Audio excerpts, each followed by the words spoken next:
पीछे पीछे आ जाओ। तो काम मिलने से 2 दिन पहले तक मैं भी जैसलमेर के लेबर चौक गया, तो वहाँ पर मैंने काफ़ी चीज़ ऑब्ज़र्व किया। सबसे पहला ऑब्ज़र्व मैंने ये किया कि आपका एक ड्रेस कोड होना चाहिए, क्योंकि मैं 2 दिन से इसी वजह से छट रहा था, क्योंकि मेरा जो ड्रेस कोड था वो लेबर की तरह बिल्कुल ही नहीं लग रहा था। तो किसी ने मुझे सजेस्ट किया कि बेटा थोड़े कपड़े पुराने पहन के आओ, बिना नहाए आओ, ताकि लगो कि तुम एक लेबर हो, तभी लोग तुम्हें यहाँ पर सेलेक्ट करेंगे। तो कभी एक कार, कभी एक बाइक, कभी यहाँ पर एक लोग आते थे जो ऑनर आते थे, तो उसके पीछे कम से कम 100-200 लोग जाते थे अपनी किस्मत को आजमाने के लिए। ये जो लेबर्स होते हैं ना, ये सबसे बड़े गैम्बलर होते हैं मेरे हिसाब से। तो जब कभी अगर कोई सिलेक्ट हो जाता था इस काम में, तो जो कपल होते थे तो उनकी जो वाइफ है उनको खाना पैक करके देती थी और कहती थी कि जाइए आप काम करके, मैं तब तक लेबर चौक पर दूसरा काम देखती हूँ।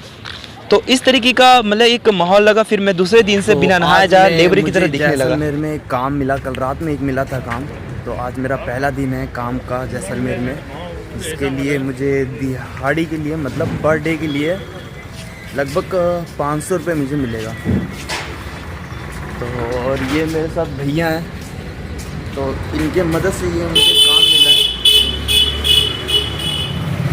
काम ये है कि घर का कंस्ट्रक्शन चल रहा है और मुझे उसमें थोड़ा सा एज अ हेल्पर की तरह काम करना है, जैसे कि पत्थर उठाना। यहाँ का जो घर है वो पत्थर से बनता है, कोई ईंट से नहीं बनता है। तो पत्थर उठाना हो गया, सीमेंट उठाना हो गया, मिस्त्री का थोड़ा सा हेल्प करना हो गया कि उनको सीमेंट देना है मुझे। इस तरीके का काम है। तो लगभग मुझे 5 से 6 दिन मुझे यहाँ रहना है, क्योंकि 13 तारीख से मरू फेस्टिवल जैसलमेर में स्टार्ट हो जाएगा और मेरे पास कम पैसे थे, इसलिए मैंने ये फिर काम चूज़ किया कि कम दिनों में थोड़ा ज़्यादा अर्निंग कर पाऊँ मैं। तो लगभग 8 घंटे का काम रहता है और 8 घंटे के बाद जो थकान होती है, वाह यार बहुत ज़्यादा। तो चलते हैं। मेरे पीछे आपने भैया को देखा, उनसे मिलने से पहले भी मैं एक दिन और कहीं काम किया था, जहाँ पर मुझे एक ट्रॉली बजरी को नीचे से ऊपर ले जाना था फर्स्ट फ्लोर पर। तो उस काम करने के बाद मेरी हालत इतनी पस्ती होगी, और मेरा स्पीड देखने के बाद जो वहाँ का जो मालिक था उसने कहा कि भैया तुम काम नहीं कर पाओगे, आप डिस्क्वालीफाई हैं दूसरे दिन के लिए। मैंने कहा ओ माय गॉड। तो काम ना कर पाने एक और मेरा रीज़न था, वो था ईगो। और ईगो जो है हर एक इंसान के लाइफ में होता है, अगर ईगो को आप कम कर लेंगे तो आप छोटे छोटे काम भी कर सकेंगे। तो इन भैया की मदद से मुझे एक आर्मी वाले के यहाँ काम करने का मौका मिल गया। तो जो मेरा पहला काम था वो था सीढ़ी पर गिरे हुए सीमेंट को साफ़ करना। तो मैं काफ़ी ज़्यादा काम को स्पीड से कर रहा था, ताकि आर्मी वालों को ये ना लगे कि मैं पहले दिन काम कर रहा हूँ, वरना फिर से मुझे डिस्क्वालीफाई कर देते। मैंने इनको बताया नहीं था कि मैं एक मतलब यूट्यूब पर वीडियो बनाता हूँ। मैंने इनको इस तरीके की कुछ भी इन्फॉर्मेशन नहीं दिया था। लास्ट दिन मैंने इस चीज़ की इन्फॉर्मेशन दिया था। तो यहाँ पर एक काम 2-3 काम थे, जैसे कि बजरी को बाहर से अंदर लाना। पहले दिन जो काम किया था वो क्या था, बजरी को नीचे से ऊपर ले जाना, जो काफ़ी ज़्यादा काम हार्ड रहता है। और यहाँ पर पत्थर के छोटे छोटे टुकड़े, जिसे यहाँ पर कतल कहा जाता है, इस टुकड़े को कतल कहा जाता है। तो कतल को मतलब बाहर से अंदर लाना था वहाँ, और जो गड्ढा होता है, जो स्पेस होता है, उसे लेवल पर लाने के लिए यहाँ पर बजरी और ये पत्थर के छोटे टुकड़े, जिसे कतल कहा जाता है, यहाँ पर भर देते हैं। तो लगभग हमें मुझे और मेरे साथ जो भैया थे 2 दिन तक लगा समय इसे भरने। 2 दिन तक नहीं, मैक्सिमम 4 दिन तक मुझे हम दोनों को लगा समय भरने के लिए। तो काफ़ी ज़्यादा काम स्पीड से किया। तो उन्होंने जो आर्मी वाले थे उन्होंने काम की स्पीड को देखकर, मतलब वो फ्रेंडली रहते थे, उनका जो नेचर था वाकई मतलब बहुत ज़्यादा अच्छा नेचर था। तो हमें वो बाजरे की रोटी खाने के लिए देते थे, मतलब हर दोपहर को, क्योंकि मैंने उनको कहा था कि मैं अभी आया हूँ लखनऊ से, लगभग 1 हफ्ते हुए, तो रेंट वगैरह रूम वगैरह मैंने नहीं लिया। तो वो बाजरे की रोटी खाने के लिए हमें देते थे और सब्जी। तो मैं पहली बार नहीं, दूसरी बार मैं बाजरे की रोटी अपने लाइफ में खाया था। काफ़ी ज़्यादा टेस्टी लगा, काफ़ी ज़्यादा मतलब अच्छा लगा था। तो जो यहाँ के जो आर्मी वाले थे वो हमें एज अ लेबर ट्रीट कर ही नहीं रहे थे। उनको लग रहा था कि हम जैसे कि फ्रेंड है, क्योंकि वो आर्मी में रह के आते हैं, सारे इंडिया के हर कोने से वो रह के आते हैं। तो उनको पता है कि किस तरीके की स्थिति बाहर है। तो इस काम को करने के लिए एक और भी क्यूरियोसिटी थी मेरे अंदर कि यहाँ का जो घर है इतना मजबूत कैसे बनता, और गर्मी के दिन में यहाँ पर इस घर में कैसे सर्वाइव करते हैं। तो यहाँ पर जो घर है ना, वो काफ़ी ज़्यादा, इसकी जो दीवारें हैं ना वो काफ़ी ज़्यादा मोटी बनाई जाती थी। तो और बाउंड्री में क्या करते थे कि हमारा जो बाउंड्री रहता तो ये वो ईंट का बनता था, लेकिन यहाँ पर पत्थर का बनता था। और पत्थर के बीच में जैसा आप देख रहे होंगे कि पत्थर के इधर पत्थर और इधर पत्थर लगा हुआ है। तो इन पत्थरों का भी एक सिंबल होता है कि अगर पत्थर पर क्रॉस निशान लगा हुआ है तो वो नासिक है। तो अगर क्रॉस निशान नहीं लगा तो किसी और उसको कुछ और कहा जाता है, जो मैं भूल रहा हूँ। तो यहाँ पर वो गैप के बीच में छोटे छोटे पत्थर सीमेंट भरते थे ताकि वो मजबूती उस चीज़ को मिल पाए। ठीक है, पूरा डेजर्ट फेस्टिवल के बाद मुझे जो दूसरा दिन जो काम मिला, मुझे उसके बाद जो काम मिला टाइल्स लगाने का, तो उस दिन मुझे पता चला कि टाइल्स लगाना आसान होता है, इसका काम आसान होता है। तो अभी भी जो मैं ले जा रहा हूँ ये बजरी को नीचे से ऊपर ले जा रहा हूँ, लेकिन ये आधे घंटे का काम होता है, ज़्यादा कठिन नहीं होता है। तो जो रुपए कमाए थे आर्मी मैन के यहाँ काम करके, वो मैं डेजर्ट फेस्टिवल में उसे यूज़ कर लिया, क्योंकि डेजर्ट फेस्टिवल ज़्यादातर वो आउट एरिया में होता है। तो वहाँ पर मुझे जाने के लिए 4 दिन, जैसे 4 दिन का डेजर्ट फेस्टिवल होता है तो 4 दिन 4 अलग अलग जगह पर होता है। तो वहाँ पर जाने के लिए जो रुपए मैंने अर्न किया था उसका मैंने यूज़ वहाँ पर किया, क्योंकि वहाँ पर खाना भी महंगा होता है और कहीं कहीं पे अगर नाइट स्टे करना पड़ जाता है तो वो भी थोड़ा सा महंगा हो जाता है। तो डेजर्ट फेस्टिवल को सेलिब्रेट करने के बाद मुझे टाइल्स लगाने का काम मिला। उनकी जो आप मेरे साथ जो भैया देख रहे हैं, ये मुझे मतलब इनको मैंने पहले बता दिया कि भैया जो लैंग्वेज बोलिएगा थोड़ा हिंदी बोलिएगा, क्योंकि मुझे राजस्थानी बिल्कुल भी नहीं आता है।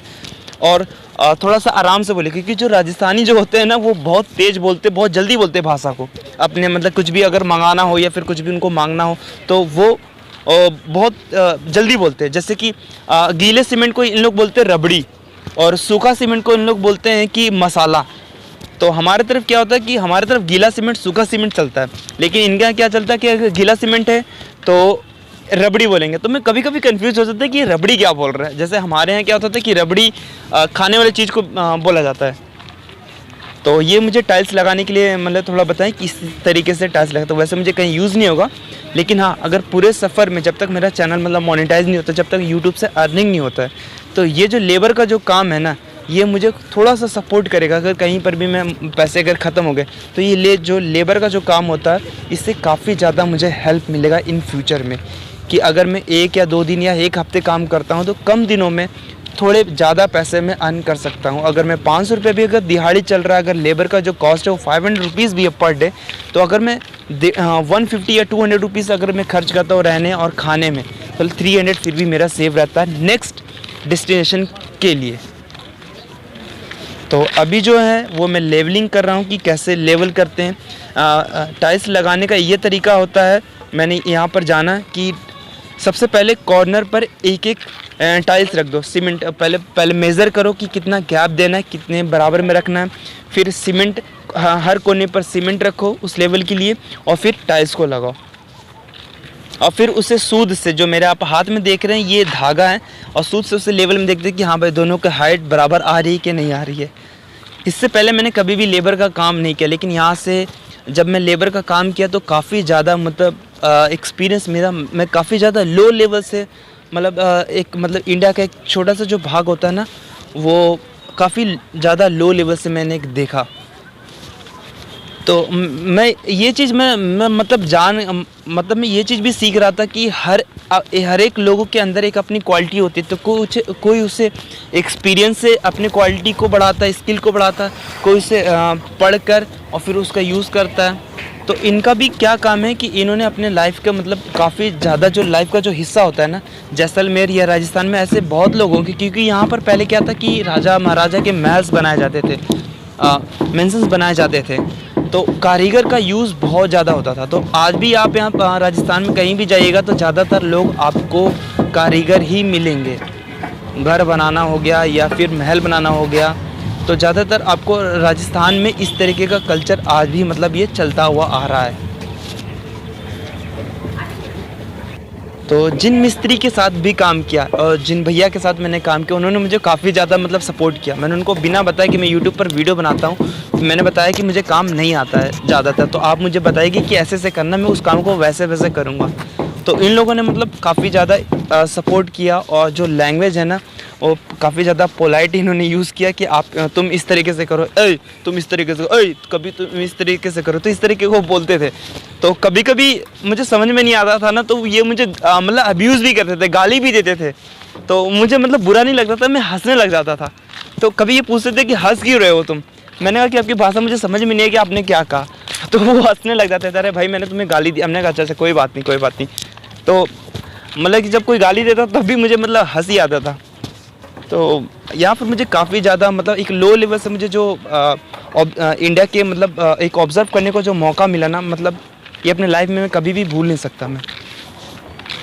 तो आज भी पहले के ज़माने में क्या होता था कि जो गुरुकुल की जो परीक्षाएं होती थी, वो गुरुकुल में एक ऐसा समय भी आता था जहाँ पर जो वहाँ के जो स्टूडेंट थे उनको भेज दिया जाता था कि आप पूरे भारत का चक्कर घूम के आइए, मतलब लगा के आइए, आप वहाँ पर कल्चर लोगों को देखिए। तो वो सबसे बड़ा जो जब वो चक्कर लगा देते हैं भारत का, तो वो सबसे बड़ा वो ज्ञान अर्जित करते थे। क्योंकि घूमने में आप जैसे गुरु नानक हो गए आपके, या फिर साईं बाबा हो गए आपके, बुद्ध हो गए, तो ये क्या वो घूम कर ही ज्ञान को प्राप्त किए हैं। आप ये हमेशा याद रखिएगा, इन लोग हमेशा घूम के ही प्राप्त किए हैं अपने ज्ञान को।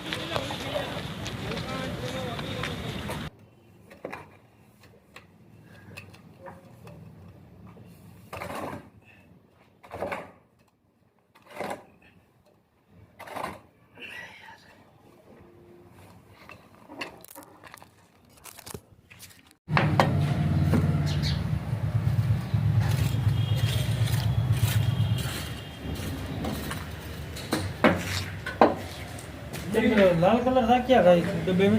लाल कलर दे दिया ना मैंने। डब्बे में लाल था। हाँ, चेक कर। इस सीमेंट को अब इस गैप में मुझे भरना है, तो ताकि वो बराबर हो पाए। तो इसमें छोटे छोटे से दाने होते हैं, वाइट कलर के छोटे दाने होते हैं, सीमेंट होता है और एक कलर होता है। अगर कलर को देना चाहते हैं तो आप मिक्स कर सकते हैं इसमें। तो ये टाइल्स का काम थोड़ा सा इजी है, जो पहले मैं काम कर रहा था, जैसे कि खंडा उठाना हो गया, तो इस तरीके का।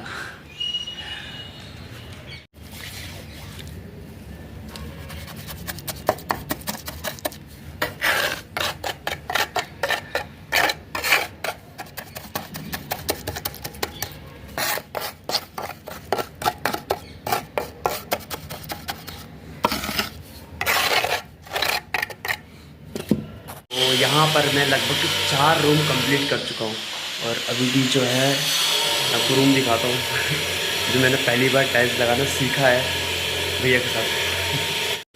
ये रूम है बिल्कुल जस्ट एज इट इज़, ऐसे ही एक और रूम भी है बगल में।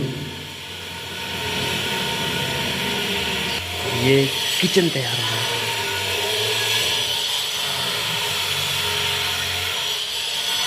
वक्त लगता है ना वो डिज़ाइन बनाने में, लगता है सबसे ज़्यादा वक्त। अगर किसी भी रूम में डिज़ाइन बनाना तो उसमें सबसे ज़्यादा वक्त लगता है। तो यहाँ पर मैं बहुत कुछ सीख लिया कि अपने ईगो को कैसे कम रखना है, वो भी। और इनकी जो मेंटलिटी होती है, मतलब हर चीज़ का अपना एक वैल्यू होता है।